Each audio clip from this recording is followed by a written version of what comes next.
Os chanceleres de Groenlândia e Dinamarca estiveram hoje na Casa Branca para uma reunião com o vice-presidente J.D. Vance, Marco Rubio, secretário de Estado. O chefe das relações exteriores dos Estados Unidos era outro dos participantes. Isso vem depois de semanas de pressão de Trump para colocar a Groenlândia sob custódia, sob controle dos Estados Unidos. A prioridade? Uma compra, mas sem descartar opções militares. A reunião acabou pouco antes desse programa começar.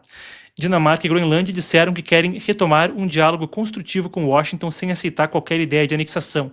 Teve uma coletiva dos chanceleres então, o Lars Løkke Rasmussen, o chanceler da Dinamarca, falou que tinha uma discordância fundamental com os Estados Unidos sobre o futuro da ilha. Eu creio que a gente tem aqui um trecho da coletiva que a nossa produção separou. Vamos conferir então o que ele falou. It's clear that the president has this wish of conquering over Greenland. We made it very clear that this is not in the interest of the kingdom. There's a government in Greenland with support from 3/4 of the Greenlandic population. The premier made it very clear yesterday that Greenland, for the time being and for foreseeable future, will remain within the kingdom of Denmark.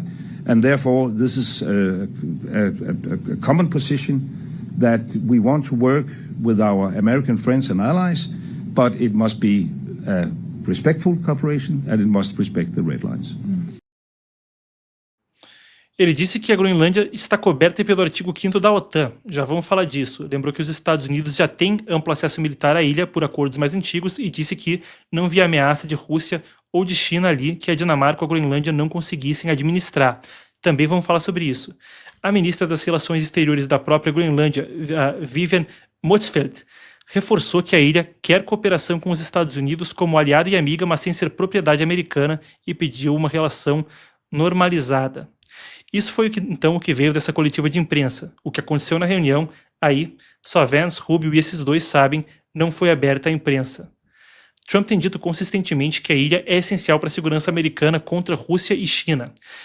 Na antecipação da reunião, a coisa voltou a ser palco do noticiário internacional, e a gente vai entender o porquê. Vocês vão ver aqui comigo uma publicação do presidente americano, onde ele disse que era inaceitável que o território não fosse americano.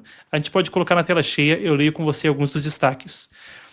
Os Estados Unidos precisam da Groenlândia para fins de segurança nacional. É vital para o Domo de Ouro. E lembrando, o Domo de Ouro, o sistema de defesa antiaérea, então, que protegeria os Estados Unidos com mísseis para todo lado de qualquer ameaça que pudesse vir pelo ar. O Domo de Ouro que estamos construindo. A OTAN deveria estar liderando o caminho para conseguirmos, quer dizer, nós, os Estados Unidos, conseguirmos, então, a Groenlândia, ele diz. Se não o fizermos, a Rússia ou a China o farão, letras garrafais, e isso não vai acontecer. Podemos cortar para mim. Ele também falou que, sem os Estados Unidos, a OTAN não seria uma força ou um dissuasor eficaz.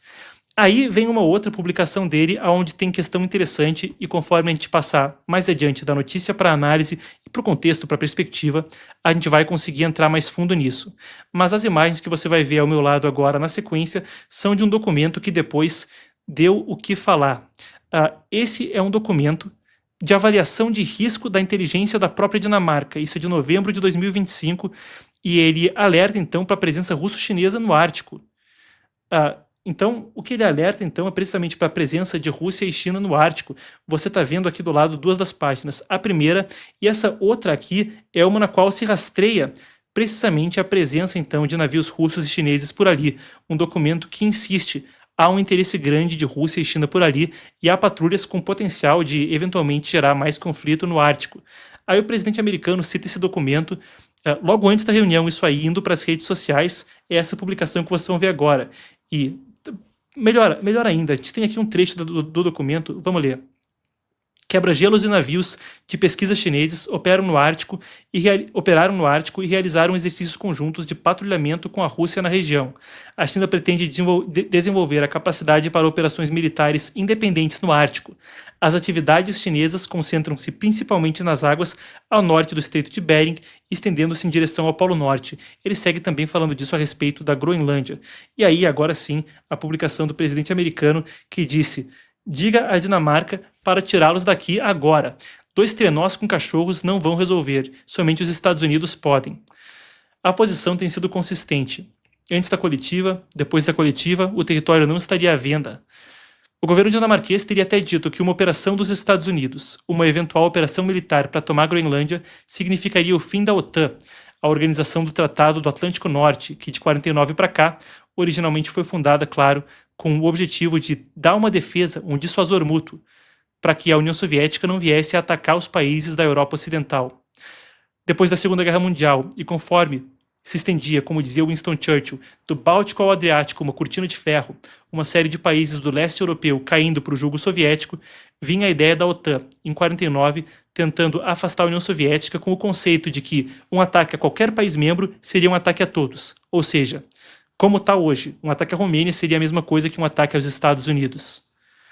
Eis que o que aconteceria se um membro atacasse o outro, por isso a Dinamarca falava que seria o fim da OTAN. Até falou que, por regras da Guerra Fria, seria atirar primeiro e perguntar depois, revidariam em combate. Na outra alternativa, quando a gente fala do preço de compra, uma estimativa da NBC, que cita fontes anônimas que seriam próximas ao assunto, então, com um grãozinho aí dessa nuance, com esse condicionante, a gente tem aqui até a reportagem da NBC, vocês veem na tela. Comprar a Groenlândia custaria cerca de 700 bilhões de dólares. Nesse contexto que tem outras coisas interessantes enquanto a gente está no assunto, tá? O governo da França anunciou hoje que vai abrir um consulado na Groenlândia em 6 de fevereiro, num gesto para aumentar a presença francesa ali no Ártico. O ministro Jean-Noël Barrot afirmou isso num programa de rádio. A gente tem aqui ele falando, isso aí já estava planejado desde junho de 2025. Vamos às palavras então do ministro francês. Oui, c'est une décision qui a été prise l'été dernier, lorsque le président de la République s'est rendu sur place. Je m'y suis rendu pour ma part à la fin du mois d'août pour préfigurer ce consulat qui sera installé le 6 février. Para os habitantes não tem consenso, a gente já cobriu isso anteriormente aqui, mas tem parte que fala que com a Dinamarca não serve, teria que haver independência, outra parte quer ficar ainda sob o jugo. Jugo não é uma palavra adequada, né? Tom pesado, mas sob a soberania do reino da Dinamarca. Entre quem quer a independência, parece ter também alguma resistência a eventualmente vir a ser parte dos Estados Unidos, entretanto. Nesse contexto, eu acho que é pertinente a gente voltar a passar pela importância estratégica da Groenlândia, sempre um negócio interessante, até porque, na apuração da matéria de hoje, passando por esse documento de inteligência da Dinamarca, isso traz mais algumas ferramentas para a gente navegar uma situação tão delicada. Eu quero mostrar para vocês, eu tenho aqui do lado mais desse documento. Daniel, a gente pode voltar para o documento. Vocês estão vendo aqui outra das páginas. Essa daí mostra precisamente, então, um navio chinês patrulhando ali perto. Vamos, então, ao que está escrito nesse documento da própria Dinamarca de novembro de 2025. Aspas. Rússia, China e Estados Unidos têm interesses divergentes no Ártico, mas todos os 3 países buscam desempenhar, melhor dizendo, um papel maior na região. Nos últimos anos, os Estados Unidos aumentaram significativamente o foco de sua política de segurança no Ártico, enquanto a Rússia continua seu fortalecimento militar e a China continua a desenvolver sua capacidade de operar submarinos e navios de superfície na região. A Rússia permanece a maior potência militar no Ártico. Perceba que interessante é como o documento continua. Mas se vê desafiada pelo Ocidente. Como resultado, a Rússia defenderá cada vez mais seus interesses por meio de uma abordagem confrontativa, política e militarmente. Preste atenção. A Rússia está sob pressão, entre outras coisas, de sanções ocidentais, portanto, buscará aprofundar a cooperação com a China no Ártico e permitir que a China tenha maior acesso ao Ártico russo. Corta para mim. De forma interessantíssima, e é uma análise que já fiz até anteriormente, conforme há mais pressão de uma dependência chinesa por parte da Rússia, a gente viu uma expansão da perseguição religiosa contra dissidentes chineses lá dentro, com o mesmo tipo de perseguição religiosa, por exemplo, contra o Falun Gong, e até aprofundando perseguição religiosa contra outros grupos, como as Testemunhas de Jeová, sendo coisas que acontecem na Rússia sob pressão da China. Agora, o que acontece lá dentro se expande também para outras áreas. Por isso, tão interessante a avaliação, então, desse documento da inteligência dinamarquesa. Poderia, com tal dependência da Rússia pela China, haver pressão para que as ambições chinesas no Ártico tivessem uma ponte para acontecer. Nessa mesmíssima imagem, tem uma legenda que fala a respeito do que é essa fotografia. Essa fotografia de um navio que você vê no documento tem a seguinte legenda.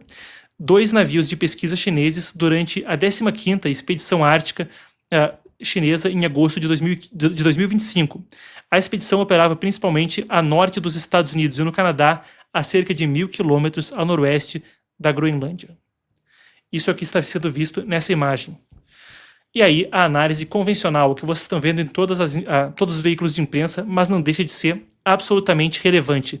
Eu trouxe aqui nas palavras do CSIS, o Center for, agora não vou lembrar o que é, Center for Strategic and International Studies. Pessoal da produção me salvando, colocando o nome do veículo na legenda. Brincadeiras à parte, pessoal. Também é chamado de SAIS, um dos principais think tanks para análise internacional nos Estados Unidos. E ele condensou de uma forma muito precisa do que se trata. Ele não é a fonte primária, o que ele está citando aí vem de análise de documentos oficiais do Serviço Geológico dos Estados Unidos. Vamos lá. A Groenlândia ocupa o 8º lugar no mundo em reservas de terras raras, com 1,5 milhão de toneladas, e é o lar de 2 depósitos de terras raras que estão entre os maiores do mundo, Kvanefjeld e Tanbris. Ainda assim, nenhuma mineração de terras raras ocorreu na ilha até o momento. Os depósitos estão intactos. O clima severo do Ártico é proibitivo para as atividades de mineração na maior parte da ilha durante grande parte do ano civil. Só 20% da Groenlândia fica sem gelo e as temperaturas ficam abaixo de 40 graus negativos Fahrenheit. Aí eu pedi o perdão da produção para que a gente apure isso imediatamente. Na tradução ficou em Fahrenheit. Então, menos 40 Fahrenheit seria menos 40 Celsius também. Parece que se equipara aí na temperatura tão fria, então agora sim comprovado. Entretanto, o derretimento das calotas segue o documento. O derretimento das calotas polares, em meio ao aquecimento das temperaturas, está abrindo acesso a recursos minerais adicionais e novas rotas de transporte, transformando a Groenlândia em um parceiro de mineração viável, ou seja, está se tornando mais viável a mineração ali. 2 depósitos de terras raras. E aí é o contexto que eu já havia desdobrado com vocês anteriormente. Um momento no qual quem conseguir se desvencilhar e depender menos do outro primeiro entre China e Estados Unidos terá decisivamente uma vantagem na disputa geopolítica.